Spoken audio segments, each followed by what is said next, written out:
आज मैं आपको शेयर करने जा रही हूँ बीपीएससी के पीटी में जो भी बुक्स पढ़नी चाहिए और रिसोर्सेज मैं आपको बताऊँगी इस वीडियो के माध्यम से।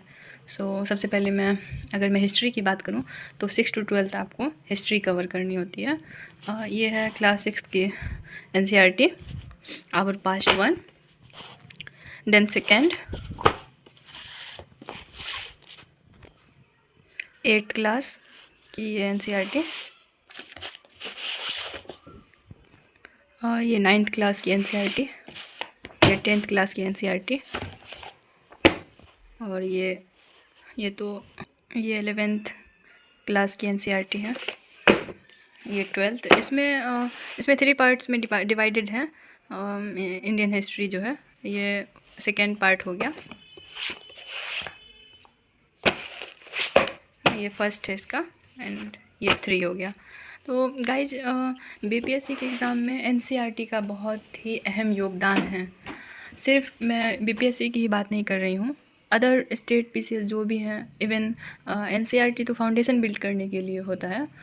ये यूपीएससी में भी उतना ही कामगार है ये। एंड मैं आपको जो ये तो बेसिक्स जिनकी क्लियर नहीं हो पाती है मैं उनके लिए ये बताई हूँ। एंड अब मैं आपको शेयर करने जा रही हूँ जो मेन रेफरेंस बुक है वो ये स्पेक्ट्रम राजीव अय्यर जी की बुक। ये तो जो भी स्टूडेंट्स प्रिपरेशन कर रहे होते हैं उनको तो ये तो पता ही होगा कि स्पेक्ट्रम कितना इम्पोर्टेंट है आपकी इस प्रिपरेशन में। ये मॉडर्न हिस्ट्री की बुक्स है। इवन ये ओनली आपको प्रीलिम्स में नहीं बल्कि मेंस में भी उतना ही आपको इसको पढ़ना होता है, डीपली पढ़ना होता है। और ये बुक्स जिसने अच्छे से कंप्लीट कर लिया उसके लिए मेंस तो मेंस चुटकियों का खेल है। इसमें क्या है कि आप अच्छे से अगर समझ लिए, नोट्स नहीं बनाने हैं, बस पॉइंट्स, मेन पॉइंट्स पढ़ने होते हैं इस बुक्स में। मैं आपको यू कैन से मैं आपको दिखाती हूँ, यहाँ से दिखाती हूँ। आधुनिक भारतीय इतिहास के स्रोत, इसमें जो भी टॉपिक्स हैं वो आपको कवर करना है। जैसा कि हम सबको पता है बीपीएससी के सिलेबस GS1 में मॉडर्न हिस्ट्री का कितना बड़ा ये है। कॉन्सेप्ट क्लियर करने के लिए आपको बहुत सारे रिसोर्सेज के पीछे भागते रहते हैं, कहीं से भी मॉडर्न हिस्ट्री कवर करना है। बट अगर आपने ये बुक पढ़ लिया तो आपके लिए हिस्ट्री मेरे हिसाब से उतना ज़्यादा टफ नहीं हुआ, क्योंकि गाइज मैं भी प्रिपरेशन में ही हूँ अभी। बट मैं बहुत दिन सोच रही थी कि मैं अपनी जो भी बुक लिस्ट है वो शेयर करूँ। मैं शेयर कर रही हूँ। बाकी अगर कुछ कमी हो तो आप ज़रूर मुझे बताएं कि कहाँ सुधार करना है मुझे। एंड ये बुक भारत का प्राचीन इतिहास, ये जो है रामचरण शर्मा जी की बुक है। ये एंशिएंट हिस्ट्री है, इंडियन एंशिएंट हिस्ट्री है ये एंशिएंट हिस्ट्री का भी अहम रोल है। प्रीलिम्स में भी आप देख सकते हैं कि जो भी अगर प्रीलिम्स में अगर 30 क्वेश्चन ही आते हैं तो 10 क्वेश्चन तो मतलब ट्रेंड एनालिसिस किया जाए तो 10 क्वेश्चन तो ज़रूर ही आते हैं इसमें से, एंशिएंट हिस्ट्री में से। आपको ये सब तो कवर करना पड़ेगा। और सब देख सकते हैं ये सब चैप्टर्स जो भी हैं काफ़ी इम्पोर्टेंट है। ये सब चैप्टर्स काफ़ी इम्पोर्टेंट हैं। यहाँ से तो हर साल क्वेश्चन आता है। ये भारत का प्राचीन इतिहास हुआ आपका। ये रामचरण शर्मा की बुक है और ये बुक गाइड बहुत ही इम्पोर्टेंट है आपकी इस प्रिपरेशन में, चाहे आप कोई भी स्टेट पीसीएस हो या यूपीएससी हो। बहुत ही ये बुक को अच्छे से जिसने कवर किया है उसका कभी क्वेश्चन गलत नहीं होगा। क्योंकि गाइस हम क्या इग्नोर कर देते हैं कि एंशिएंट हिस्ट्री नहीं आता है, बट बीपीएससी हो या यूपीएससी अनप्रिडिक्टेबल है। मतलब कभी भी कहीं से भी क्वेश्चन दे देता है। और ख़ासकर स्टूडेंट्स जो होते हैं यही में रहते हैं कि अरे इसमें से क्या ही आएगा, बट गाइस क्वेश्चंस आते हैं। आप देख सकते हैं कितने इम्पोर्टेंट इसमें डायमेंशंस हैं, देख सकते हैं। प्राचीन भारत के इतिहास का महत्व, प्राचीन भारत के आधुनिक इतिहास का, ये सब जो भी है ना, ये सब सिर्फ प्रीलिम्स में नहीं, मेंस में भी इसका वैसा ही रोल है। मेंस में भी क्वेश्चंस दे देते हैं। जैसे फॉर एग्जांपल जैनिज्म, बुद्धिज़्म, ये सब क्या है, ये सब तो एंशिएंट हिस्ट्री में ही आपको कवर करना, और ये बुक कवर कर देगा आपका ये वाला डायमेंशंस। ये हो गया मेडिवल हिस्ट्री के लिए सतीश चंद्र। ये देख सकते हैं बुक, ये काफ़ी इम्पोर्टेंट है आपके लिए। इसमें जो भी चैप्टर्स हैं वो आपको कवर करना है। ये सब टोटल 22 चैप्टर्स हैं। उसमें से आपको ये पी वाई क्यू देखिए कि कहाँ से कितने क्वेश्चंस और किस डायमेंशन से पूछे जा रहे हैं, तभी आप कवर कर पाओगे। ज़रूरी नहीं है कि आप पूरे बुक्स को रट लें। ज़रूरी ये है कि एक ही बुक को पढ़िए, मल्टीपल रिवीजन करिए, नोट्स बनाइए, और ऐसा नोट्स कि अगर मेंस नज़दीक हो तो आप आराम से रिवीजन कर सकते हो। ये बुक ना सिर्फ प्रीलिम्स में हेल्पफुल होगा बल्कि मेंस में भी। एंड ये है आधुनिक भारत का इतिहास, विपिन चंद्रा। ये बुक तो जो प्रिपरेशन कर रहे हैं उनको तो पता ही होगा। ये बुक का यूपीएससी में भी बहुत बड़ा योगदान है। इस बुक को तो बहुत ही ज़रूरी ही है पढ़ना आपके लिए। आप देख सकते हैं इसमें जो भी इसमें डायमेंशंस दिए हुए हैं, हर हर साल इससे क्वेश्चंस आते ही हैं। जैसे देख सकते हैं आप यहाँ फर्स्ट डायमेंशन है 18वीं सदी भारत में राज्य और समाज। गाइस, ये सिर्फ मैं आपको प्रीलिम्स के लिए नहीं बता रही हूँ, ये आपके मेंस में भी बहुत यूज़फुल है। अब वो भी GS1 बीपीएससी के GS1 में जो मॉडर्न हिस्ट्री वाला सेक्शन है उसमें 1857 का रिवोल्ट, ये तो आपको 38 मार्क्स में भी दिख जाएगा एंड 8 मार्क्स में भी दिख जाएगा।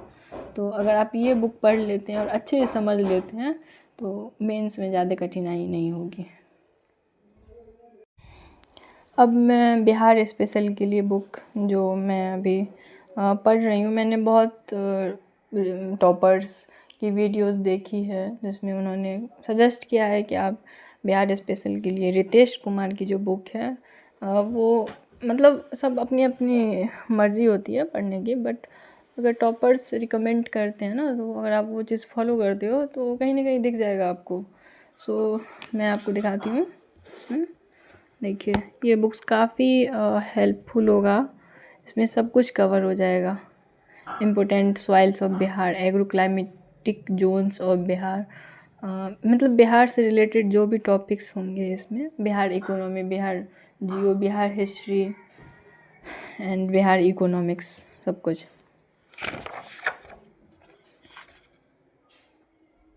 फिर ये बुक है एक बिहार एक परिचय, इम्तियाज़ अहमद की बुक है। ये बुक तो काफ़ी हेल्पफुल है बहुत बीपीएससी की प्रिपरेशन में। आप देख सकते हैं इसमें जो भी एक टॉपिक है और इसमें ऑब्जेक्टिव टाइप मिलेंगे क्वेश्चन आपको प्रैक्टिस करने के लिए। जितना ज़्यादा प्रैक्टिस होगा उतना ज़्यादा कॉन्सेप्ट क्लियर होगा। इसके साथ ही आप मॉक दीजिए, पीवाईक्यू लगाइए, मतलब जहाँ तक हो सके पीवाईक्यू देखिए कि किस डायमेंशन से कितने क्वेश्चंस आ रहे हैं, वो चीज़ देखिए, वो चीज़ बहुत ही ज़रूरी है। और जैसे कुछ टॉपिक्स हैं इसमें बिहार का इतिहास एवं संस्कृति, तो आप देख सकते हैं इसमें जो भी हैं इतिहास के स्रोत, पूर्व ऐतिहासिक काल, बिहार में स्वतंत्रता संघर्ष। अब मैं जो शेयर करने जा रही हूँ वो है साइंस के लिए। बीपीएससी में साइंस से भी क्वेश्चंस काफ़ी पूछे जा रहे हैं। अभी आप देख सकते हैं लास्ट 5 ईयर का क्वेश्चन उठा के देख लीजिए, हर साल क्वेश्चन साइंस के जो क्वेश्चंस हैं वो बढ़ते ही जा रहे हैं।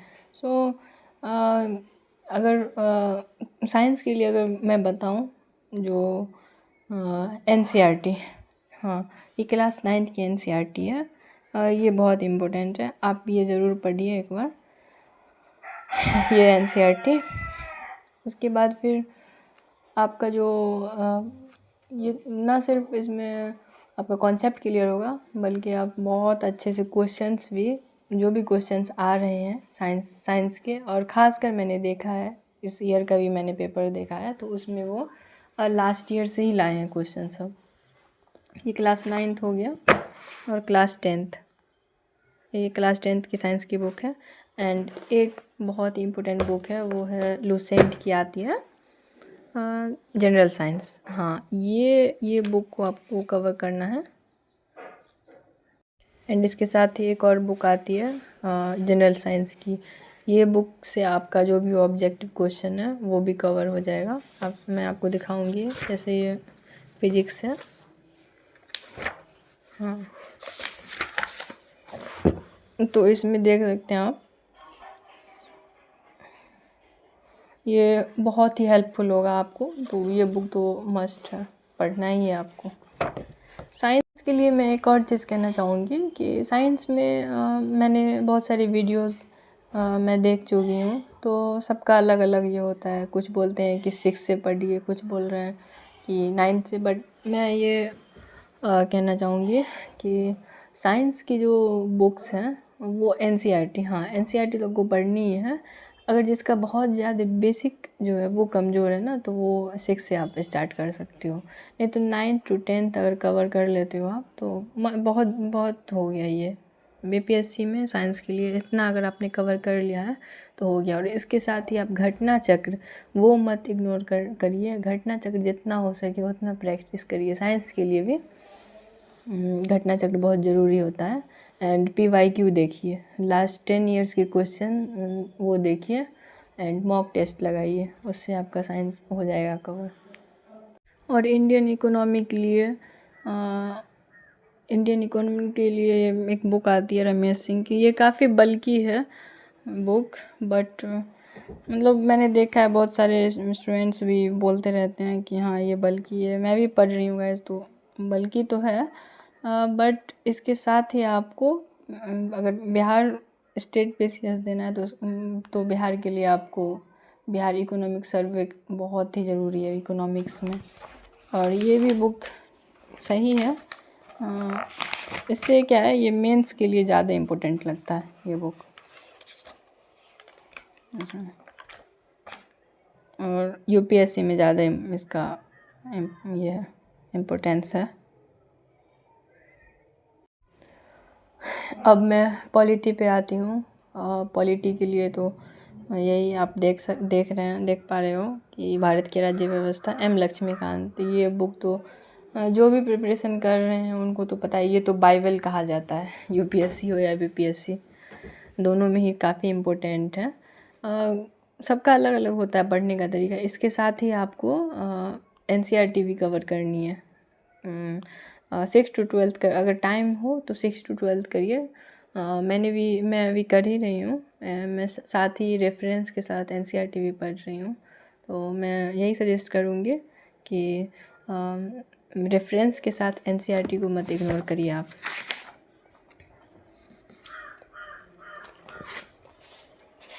ये देख सकते हैं, ये कुछ डायमेंशंस हैं। Historical background, making of the constitution. ये तो आपको पता ही होगा, प्रीलिम्स में भी हेल्पफुल होगा और मेंस में भी। इसलिए ये बुक अगर आप अच्छे से पढ़ रहे हो तो दोनों कवर हो रहा है। मैंने देखा है टॉपर्स का जो भी स्ट्रेटजी है उसमें ये तो बताते ही हैं कि M लक्ष्मीकांत का। हम क्या करते हैं, नोट्स बनाने लगते हैं। नहीं, नोट्स नहीं बनाना है। ये खुद ब खुद ये बुक ही एक नोट्स की तरह है। आपको बस इसको समझना है। You have to understand this topics. आपको समझना पड़ेगा ये जो भी टॉपिक्स हैं उसको। और साथ ही PYQ वो भी बहुत ज़रूरी है इसके साथ। गाइज, इरिटेरिया की ये बुक एनसीईआरटी 6 to 12 है, प्रैक्टिस सेट। अभी तक आपने जो भी एनसीईआरटी कितना भी पढ़ लीजिए, अगर कुछ ना कुछ न्यू तो लगता ही है। अगर आप रिवीजन करते हो लगता है पता ही नहीं है। अगर क्वेश्चन देखते हो लगता है हाँ पढ़े हैं बट याद नहीं आ रहा है। उसके लिए ये एनसीईआरटी आती है इरिटेरिया की, वो ऑनलाइन आपको मिल जाएगी या ऑफलाइन भी पटना में मिल जाता है बहुत ही आसानी से। इसमें 70 सेट है टोटल और 6 से 12 तक है। जो भी एनसीईआरटी है 6 to 12 उसी का ये कंपाइलेशन बुक हुआ। उसी का पूरा ये है ऑब्जेक्टिव टाइप क्वेश्चन, उसी से बनाया गया। बहुत ही हेल्पफुल है ये बुक, बहुत ही हेल्पफुल है। अगर आप ये बुक को पूरा लगा लेते हो तो एनसीईआरटी से फिर जो भी ऑब्जेक्टिव क्वेश्चन आएंगे तो उतनी कठिनाई नहीं होगी बनाने में, आप आसानी से बना पाओगे। चैप्टर वाइज दिया हुआ है, देख सकते हैं। एक ये बुक आती है अरिहंत पब्लिकेशन की, ये भी बहुत ही इम्पोर्टेंट है। इसमें 192 से अभी तक जो भी क्वेश्चंस पूछे गए हैं वो सब इसमें मिल जाएगा आपको। 38 बीपीएससी से मतलब 69th मतलब पिछले ईयर का जो भी क्वेश्चन है इसमें मिल जाएगा आपको। मैं दिखाती हूँ, ये देख सकते हैं आप 69th 68। गाइस मैं एक चीज़ तो ज़रूरी कहना चाहूँगी, मैं पिछले दो साल से तैयारी कर रही हूँ। मैं जहाँ तक मैंने जो भी वीडियोस मैंने देखा है उसमें जो भी टॉपर्स हैं वो ये तो ज़रूर ही बोलते हैं एक बार कि पी वाई क्यू देखिए आप। पी वाई क्यू से ना आपका कंसेप्ट क्लियर होगा, बल्कि ये भी हमको पता चलता है कि कहाँ से क्वेश्चंस आ रहे हैं, किस डायमेंशन से पूछे जा रहे हैं, ट्रेंड एनालिसिस क्या है अभी तक का। प्रीलिम्स में तो यही इम्पोर्टेंट है, P Y Q plus current affairs, उससे ही आपको जुड़े रहना है। और बाकी जितना हो सके मॉक लगाइए, मॉक से भी बहुत अच्छा एक आपका जो अंडरस्टैंडिंग अच्छा हो जाएगा उससे। और ये अरिहंत पब्लिकेशन की जो बुक है एक काफ़ी अच्छी बुक है। ये लास्ट मतलब जो भी ईयर्स के अभी तक पूछे गए हैं सब क्वेश्चंस है इसमें। तो प्रैक्टिस करने से ही होता है प्रीलिम्स में आपका अच्छा स्कोर।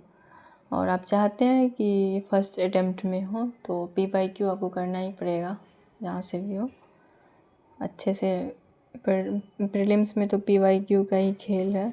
अब आप देख सकते हैं, मैं आपको एक और चीज़ इस बुक की खासियत बताऊं तो इसमें ट्रेंड एनालिसिस भी दिया गया है अभी तक। किस डायमेंशन से कितने क्वेश्चंस आ रहे हैं ये देखिए। जैसे भारत का इतिहास है तो इसमें लिखा हुआ है, जैसे मैंने बताया था एंशिएंट हिस्ट्री से क्वेश्चंस आ रहे हैं। अब देखिए 64 में 3 क्वेश्चन, 65 में 4, 66 में 4, 67 4, 68 में भी 4 और 69 में भी 7 एंड 3 या 4 मतलब अनुमानित भी, औसत एवरेज क्वेश्चंस मतलब आ सकते हैं ये। और हिस्ट्री से तो 29 से 30 क्वेश्चंस तो पूछे ही जाते हैं आपके बीपीएससी प्रीलिम्स में। तो यहाँ से जो है हमको ये पता चल रहा है ट्रेंड एनालिसिस कैसे आपको कवर करना है। आप देख सकते हैं ये बुक मैं अभी मतलब मैंने पढ़ा है, बहुत ही अच्छी बुक है, ज़रूर ही लीजिए आप लोग भी।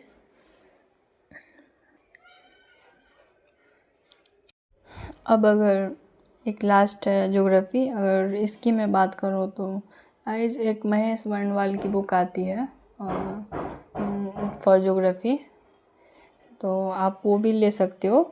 बट एनसीईआरटी भी बहुत ज़रूरी है इसमें। तो क्लास 11th की मेरे पास ये एनसीईआरटी है, इससे भी बहुत कॉन्सेप्ट क्लियर हो जाएंगे आपके। Class 11th